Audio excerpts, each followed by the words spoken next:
Enfin, répondre à la question, pourquoi c'est aussi gros? Pourquoi là, c'est une grosse patate? J'ai reçu à peu près 47 000 fois, je pense, cette question. Aussi gros parce que, déjà, de base, vous avez vu mes vidéos, je vous invite à aller regarder ma vidéo épinglée où vous voyez ma malformation. Déjà, j'ai une hypertrophie. Donc forcément, mon mollet, mon tibia, tout ça était plus gros. Donc déjà, de base, c'est plus gros qu'une jambe normale. Mais là, je sors d'une opération, on vient de me sectionner la jambe, on vient de me couper la jambe, il y a la plaie, etc. C'est très œdémié. Là, j'avais pas de pansement encore compressif, donc c'est très œdémié, j'ai pas mal bougé, etc.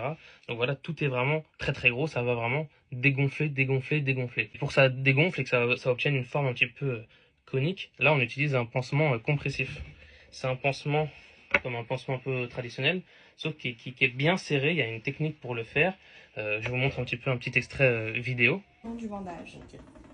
Donc on passe une fois en haut, une fois en dessous.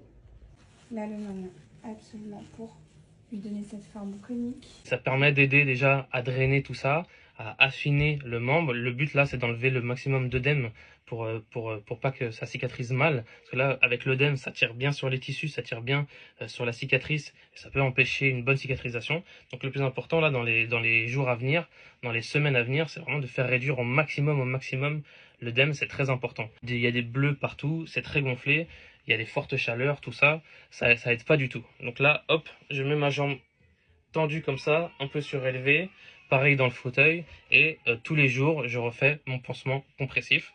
Et petit à petit, vous allez voir, de toute façon, au fil des vidéos, vous allez voir que ça va diminuer. De toute façon, sur toute la première année, après, avec les manchons, tout ça, ça va diminuer le plus possible. Le but, c'est d'avoir un membre résiduel qui est le plus petit possible pour pouvoir faire une emboîture et pouvoir mettre une prothèse.